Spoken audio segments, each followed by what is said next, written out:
Hello, risk adjustment innovators, operators, and learners. Welcome to another episode of the Hughes Academy Risk Adjustment Made Easy, the Medicare Advantage Kind Learning Series. I am your host, tutor Dr. Prince Bewa, and we thank you again for joining us for another series on the risk adjustment years.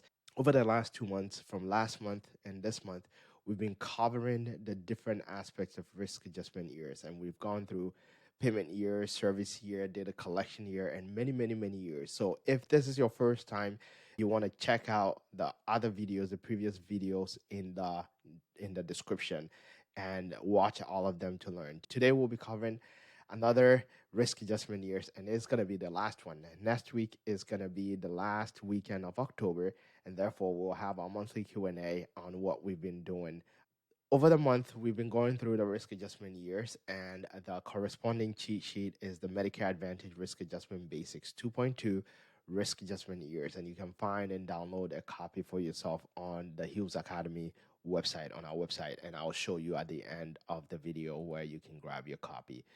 Today, we'll be going on Julian Date Year. And what is Julian Date Year? And it simply refers to the first two digits of the Julian date open submission, open data submission. Last week we went through submission date year. And the Julian Date Year is another version of representing the submission year. And we will have several examples for you to also see and where you can find this. And the Julian date, to keep it simple, I don't want to make it complicated, is a continuous count of days.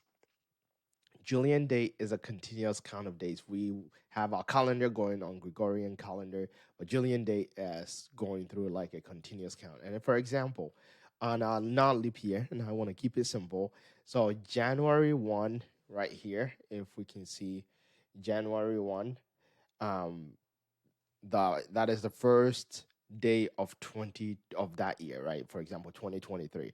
January 1 will be the first day of 2023. So it will be 1. January 2nd will be 2. January 3rd will be 3. January 4th will be 4. And it goes January 30th will be 30. February counts. January 31st is 31. February is 32nd day of the year. And it goes on and on until December, and from here December 4th. So as the year progresses, this is a continuous count of the days that we see. And in the context of Medicare Advantage risk adjustment data, Julian date is used in part of the submission process. So for example, with Mrs. Jones and Mr. Clark example that we've been using, we talked about the service date, we talked about the payment date, we talked about the calendar year that is in, and last week we discussed on the submission date. So if this record or this service is submitted to the risk adjustment and counter data systems on 1/12/2023, that is January 12th, 2023, it is the 12th day of the year 2023. So the Julian date will basically be 23 and the 12th date. I hope it's making sense. It's 23, which is the year that we're in, 23 and the 12th date. So if someone is looking at a Julian date, then they can easily spot out the year here. So the year is the first two digits, and the next three digits is the count of continuous days. So for this is 23, 12. So immediately you look at this Julian date, you know the year you're talking about is 2023, and it's the 12th day of 2023. I hope it makes sense. So it's January. The next example we have here is with Mr. Clark, and we'll go through Mr. Clark. We've learned that service year is 1/4/23, payment year is for 2024. The calendar year of the service is 2023. The submission last week we went through if the record of the service is submitted on April 8, 2023. Then the Julian date is the 98th day of 2023. 98th day of 2023. So the Julian date will be 23098. and that is the Julian date, and the year corresponding to that is 23. So if it's 2024, it's going to be 24. If it's 2022, it's going to be 22, and then it will be the continuous count. So just be careful also of leap years, because it can also shift some days around. But basically, that is what the Julian date year is, and you want to be cognizant of this so that as you look at something like this in resources, risk adjustment resources, you have an understanding of what year is being talked about and pretty much what day is being talked about. You can figure out what month it is based on the date as well, the day corresponding to it as well. Where do we find Julian date year? Where do we find in risk adjustment resources? I'm gonna point out two of them that we've been doing. So one of them is if you go to the CSSC website, and there are some facts that are there on the Encounter Data Risk Adjustment Program, you will see the Julian date year being talked about, the ICN, and I'll spend some time and talk about that later. But it talks about the ICN, the first two digits of the ICN right here.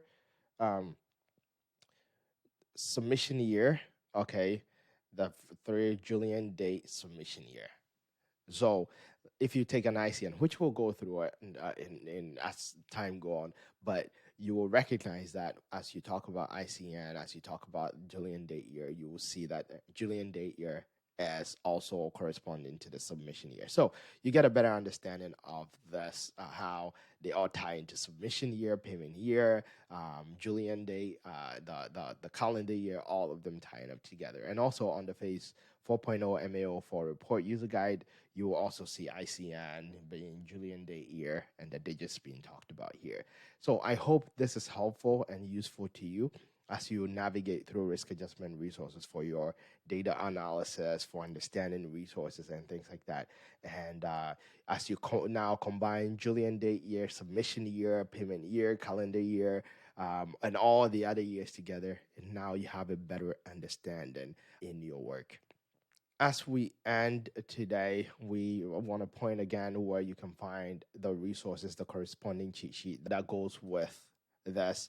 If you go to our website, thehillsacademy.com, and you navigate to the MA risk adjustment, or you navigate to the resources, you will see other resources here. There's the Medicare Advantage Risk Adjustment Basics 2.2 Risk Adjustment Years, and you can download your copy on the website.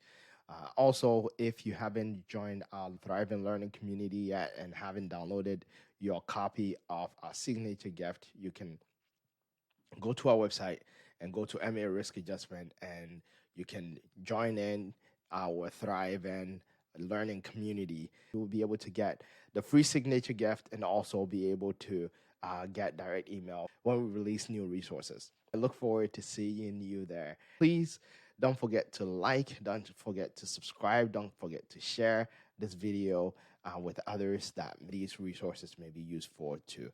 And we sincerely appreciate you, and thanks for joining us again. Bye-bye then.